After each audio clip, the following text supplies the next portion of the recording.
today is about Juju Watkins.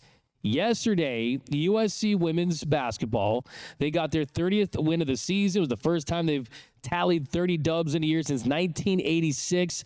They blew out Mississippi State 96-59 to get past the second round and make it to the Sweet 16.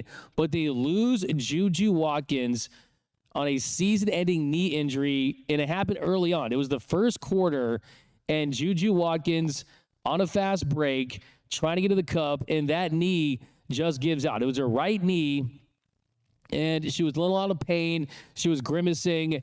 It looked serious right away. She was grabbing the knee, and we learned after that it was a season-ending ACL tear for the brightest star in college basketball. This season, averaging 24.6 points per game, 7 boards, 3.5 assists.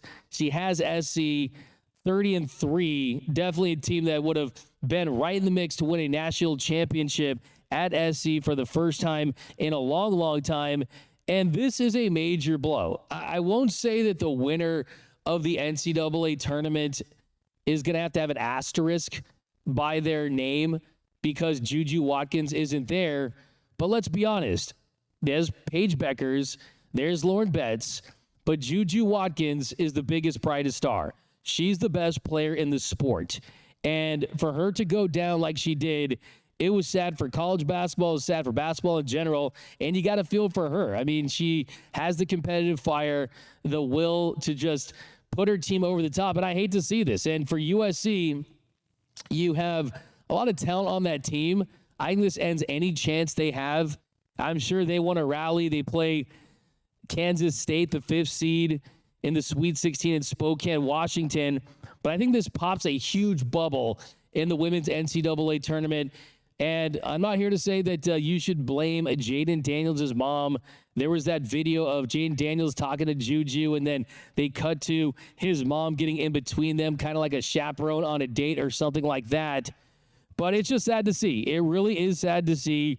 USC last night, Galen Center, it was like there was a death in the building. It was that significant, and it just hurts to see. I think that for the sport, you want to get her back as soon as possible. But if I'm Juju Watkins, I need to be in the WNBA by now. And yes, I understand that the NIL for her in college has the potential to be more than she would make from a team in the WNBA, but I think that doesn't tell the full story of her star power, because look at the contract that Caitlin Clark signed with Nike. Juju Watkins has a higher ceiling than Caitlin Clark. She has more tools at this stage. She's bigger, faster. Her bag is deeper. And I think Juju Watkins, she should be fast-tracked for the WNBA. I mean, the rules need to change for me for women's college basketball. If this was the college game, her season would be over, but she'd go to the combine. No, she would be resting, getting healthy, and the team would still draft her first or second, even with a torn ACL. So I think that for me, the biggest takeaway in all of this is not, oh, let's hope that she gets a speedy recovery, prayers up for Juju Watkins, sending healthy vibes. I'm not thinking any of that stuff. I want that for sure, but I'm thinking let's have players like Juju Watkins have the option to go to the WNBA draft, get drafted by a team, and then start your professional career. I think that's something that needs to be considered in all of this, because she still would be the top pick in this year's draft, even with a torn ACL. But J-Rob, I know that you've admired Juju's game for sure. You hate to see this. Look, I'm a UCLA guy, biggest rivalry, but hey, my eyes were sweating watching this. I really hate to. The thing I love most about sports is, like, I don't like role players. You know what I'm saying? Of course. I only like superstars, like not stars, superstars. Yeah, I agree. She's a superstar. The game of basketball is worse today because she's not playing. Yeah, watching her get injured took all the life out of the room. I mean, you could just tell that the basketball community felt like it took a loss when you lose Juju Watkins. She is exceptional. I think a lot of the things you said are really interesting about her taking this year to recover and then go to the WNBA. And I think it's very much something to consider. I mean, obviously, she misses her entire junior year. I think, honestly, Doug, if she doesn't play her entire senior year, I still think she'd go number one. I think the last 2 years of basketball that we've seen from Juju Watkins is enough of a resume to crown her the number one pick when she just elects to go out. But I would throw a different caveat at you. The WNBA is set to sign a new CBA next year.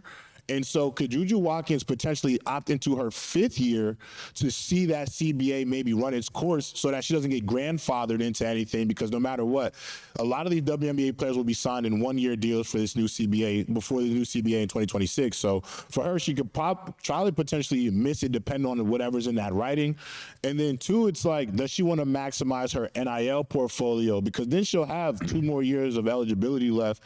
And, so I feel like she has a lot of different options. As for them in the tournament this year, I mean, the Trojans are going to ride on Kiki Irifen. If she can't get it done for them, then they're pretty much dead in the water in terms of the tournament. I don't know they're going to get past UCLA or UConn, but Juju does have options after this. I think it is awful to see this situation for her, but I do think she'll come back for her senior year just to give herself a run at a national championship. I think she's definitely scratching that off her list.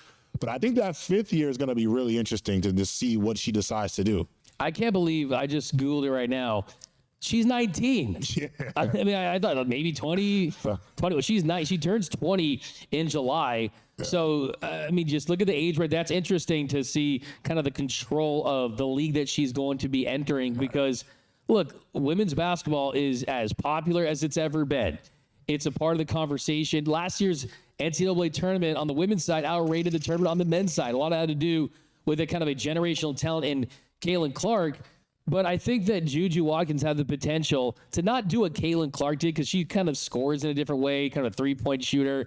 Juju Watkins does it from all facets of the floor a little differently and kind of not the passer that Caitlin Clark is apparently. But still, I think that even though USC is on the West Coast, of course, not like Iowa or something like that. It's a different kind of story. Yeah. I think Juju had the potential to capture the imagination of the nation as she progressed through this. So, I mean, look, I just look at it this way. I'm like, you have a connection to women's basketball. You have a familiarity with the game more than I do, right? I mean, why is it that you have one and done for NBA, future NBA players, right? Which seems like a lot for, I mean, like if there was a player like, Anthony Davis wins a title and things like that, I mean, why does that rule exist for the WNBA? So to be honest, the rule exists to protect these young ladies in there as athletes. The reality when it comes to the WNBA is that the roster spots compared to the NBA are significantly slim. And the NBA roster spots are already significantly slim.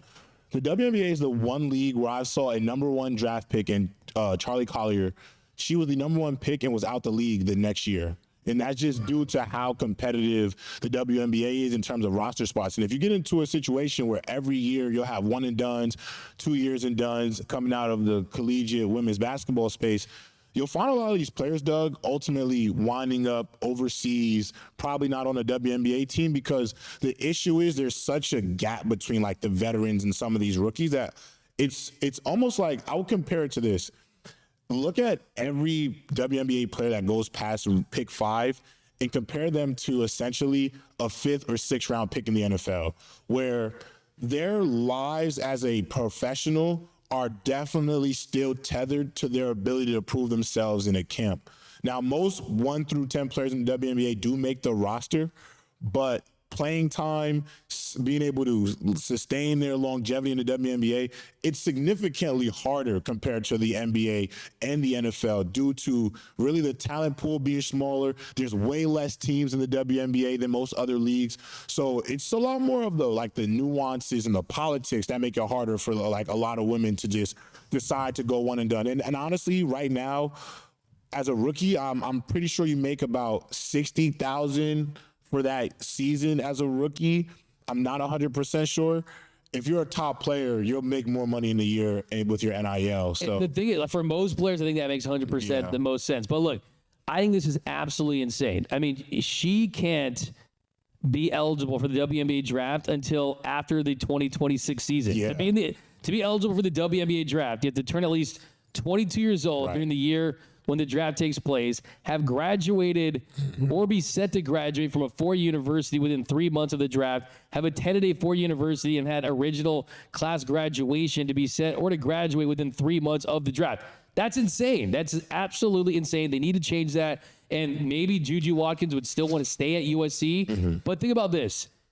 The Indiana Fever have the most nationally televised games in basketball this next coming season. 41 or 44, just to give you the number. It's over 40 games, okay? And that includes teams like the Lakers and the Boston Celtics and Duke basketball and all these mega brands.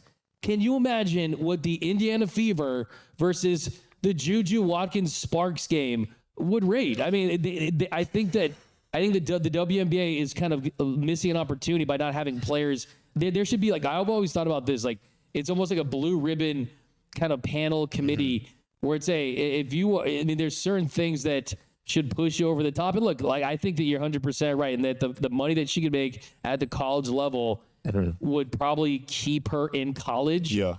But still, what if it's, hey, Nike, all Nike has to do is offer $20 million.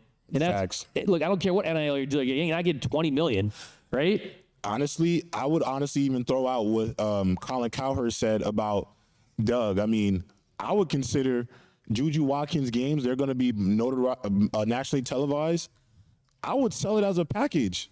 I mean, the same way he pretty much pitched to about Kaylin Clark, them 41 games, I would pitch it to Netflix or HBO or Stars. That's a really good idea. Where there's a package. I'm multimedia, right? Kind of like Coach Prime's thing. Yeah, and I would do the same thing. If I'm Juju, I would try to leverage that in some way. I mean, listen, Juju could get an all-access doc. You know what I'm saying? There's so many ideas that she can. The recovery. Yeah, like she makes so much money. You know, for sure. And if you're Juju Watkins, I'm saying this. Hey, I'll throw in some NIL money for you to transfer to UCLA. Okay, they'll be coming off a national championship. You stay in your city. Instead of throwing the fours down like you were doing all game long when you beat UCLA, you can do the fours up and you can do the twos down. Think about it. I'm just saying, thinking about, but